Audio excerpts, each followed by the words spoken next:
when I finally did get to the jungle, I got out of Brazzaville. I got to this jungle area called Hueso. Then I believed, because the spiders are this big and the frogs are this big, and how big are the frogs? just everything looks insane. The snakes, they got snakes out here this big. Like, it was like, okay, now I believe. Like, every year, scientists were finding a new species of something that they thought was gone, and I'm like, okay, and then I meet the pygmies, and I go into the jungle, and we get lost immediately. I'm a fucking city boy. What the hell do I know about the jungle? What do I know about the jungle? Did you have any direction? Nothing. I just knew what, you know what? So when I landed crazy. in the jungle, there was a guy that I want to say his name is Chris, that was a Peace Corps guy. And he was there to help build welds in this Bantu village. And he said, the place what you guys are looking for, he's like, you're not going to find a dime. He was like the reasonable one. Mm-hmm. And I go, how do I know if you don't try? I still believed. I still wanted to believe. I was willing to risk my life for it. So I haven't fucking told this story in so long. So we get to the jungle and we start walking. There's a minor trail and then it disappears. It's just gone. And I'm like, we're fucking lost in the jungle. We're lost in the jungle.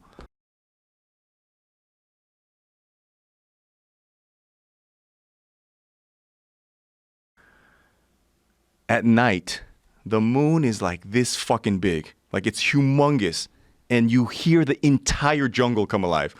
Like fucking monkeys and like things are bumping into the tent at night, like huge insects and like, and I'm like, I'm gonna die here.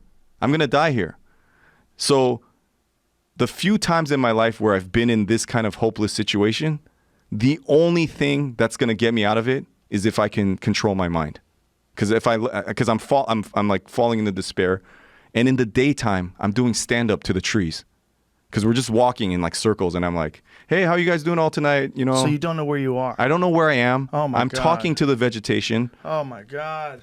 And this guy is riding my last nerve, and so I could safely say I lost my mind. And so we're down to our last food, and he did it again. And I said, bro, what the fuck did I tell you? We got to make this last. I'm starving. You ate the rations that were supposed to, that was it. And he's like, whatever. And he has a more like dissociated, like checked out, like we'll get out of here somehow. And part of, I don't know, his coping thing was to like talk down to me or whatever. And so that night, and we're lost at this point a week and a half maybe. We haven't, I'm fucking 90 pounds. I've lost all this weight. I'm going to kill this guy. I'm going to murder him. I'm going to fucking murder him because I don't like people talking shit to me like that. I've been a punching bag for this guy for weeks now. And I'm just going to fucking kill him. And if I have to eat him to survive, I guess I'll do that. And so he's out cold. He's got fucking crumbs on his face, tuna fucking juice from the food that was supposed to be shared. And I go outside the tent and I pick up a huge rock, like bigger than this. And I go, I'm gonna fucking kill this guy. I have officially lost my mind. Like, I'm barely gonna survive. I can't do it here with this guy. So he's out, and I was fucking looking at his face. And I pick up the rock and I go, I don't even have to apply any pressure. If I just drop it, he's done. Like, he'll be fucking dead. And I go, oh, fuck, is there anything left? Is there any common sense? Is there any light left in my... And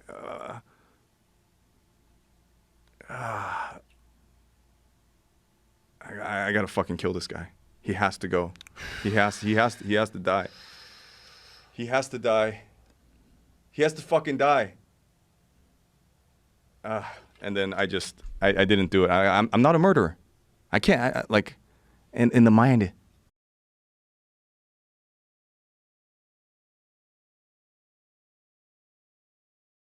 And I'm sitting, no, I don't want to. I'm not a murderer. And I didn't kill him. I woke up the next day and I'm just looking at him like, motherfucker, you don't even know. You don't even know what almost happened last night. We're walking around. Hey, what's that? There's a fucking pygmy up one of those 200, 100-foot trees. He's just sitting there chilling. And I go, what is that? Is that a person? Waves at us. 200 feet above you. Huge tree, like just, I don't know. That's so high. It's so high. Oh my God. It was so high. How did you spot him? He was he like, it was moving, or- shaking a little. Oh. From the place he was to get in front of us was seconds. He's like, hi. It's like this short. Was this jungle? I mean, when you're in there, do you even see sunlight through it, or is it just? No, it's so dense. I mean, like, yeah, there's some cracks, but it's Just this was filled- also. These incredible men climb huge trees to raid beehives with nothing more than an axe, a liana vine and a whole lot of courage. And we wanted to get a never before seen view of what this dangerous mission is like from their perspective. The guy we filmed was called Tete. He was an amazing climber and just so cool even when teetering at 40 meters whilst being stung by angry bees. He never really could understand why we needed so much safety equipment and so much time to prepare to film something he does so naturally. So it was like a movie. He's like, come on. And we're walking, and you know, it's us like stumbling, machete trying to. He's just like, like. We get around a corner. Entire village of pygmies. They've never fucking seen an Asian person before.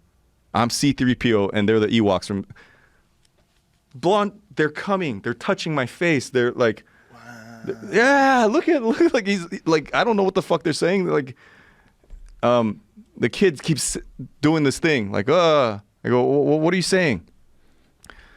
There was one older guy in the village that I guess spoke a tiny bit of French. So the German guy can translate. He's like, they're saying you come from the stars. Oh my that God, you're coming from the stars. And I'm like, oh my God. That's heavy. And they go, let's go. And they go, it's through wetlands like this.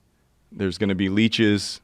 Like there's a disease called bilharzia where there's like snails under like still moving waters. And the second a mammal steps in the water, little fucking parasites shoot off the snail like heat-seeking missiles, and they go in your dick hole, and then you piss and shit blood till you die. And I'm like, okay, I'm done. Like I tap out. Jesus. Like, so they're explaining like all the trek and the way to go find this dinosaur, and I'm like, I went up until the leeches, and then when I came out with the leeches, I go, all right, I like this is it, you know. I go, can you help us get out of the jungle? And they're like, it took less than a day. That's how close we were to like. Really? Yeah, we were probably fucking walking in circles. So we get out in less than a day.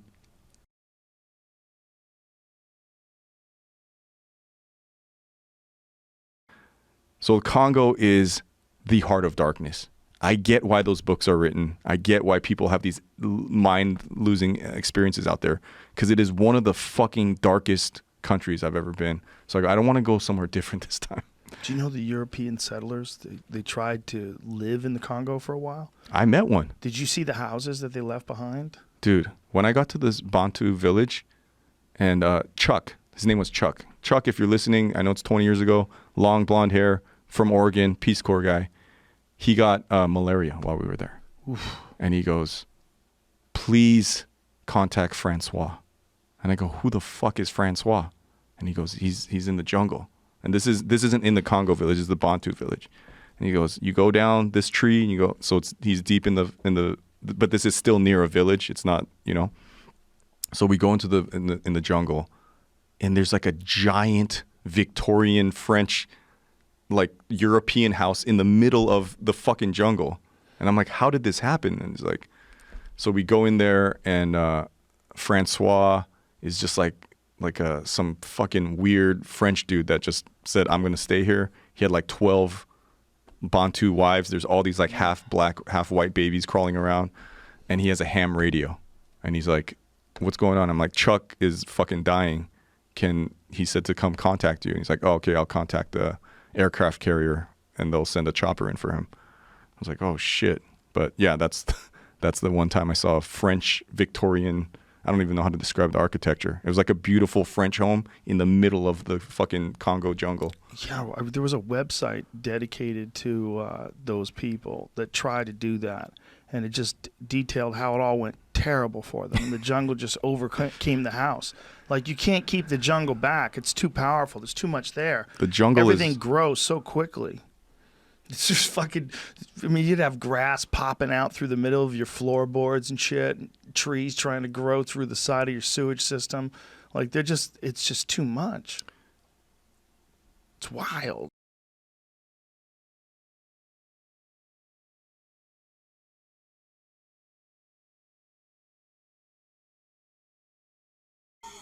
For the Baka, illness takes on religious transcendence. Though they use natural remedies to combat disease, intervention from the great beyond is an indispensable part of any effective cure.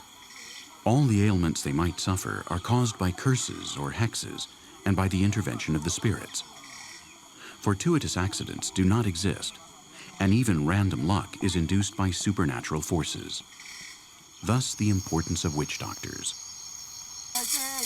These are special men with a great ability to captivate. They know the parallel world of magic and can interpret the symbols they perceive in the jungle, the source of their wisdom. They are able to confront evil and vanquish even the most powerful spells through exorcism and spiritual cleansing. The spirit asks, "Why do you call me?" The woman answers, "We're hungry. We call on you to give us meat." Then the spirit says, "So then dance for me, and if it's good, I will send you meat."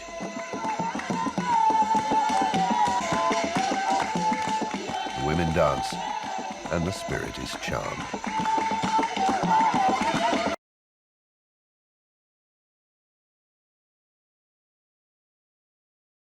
There's something out there waiting for us.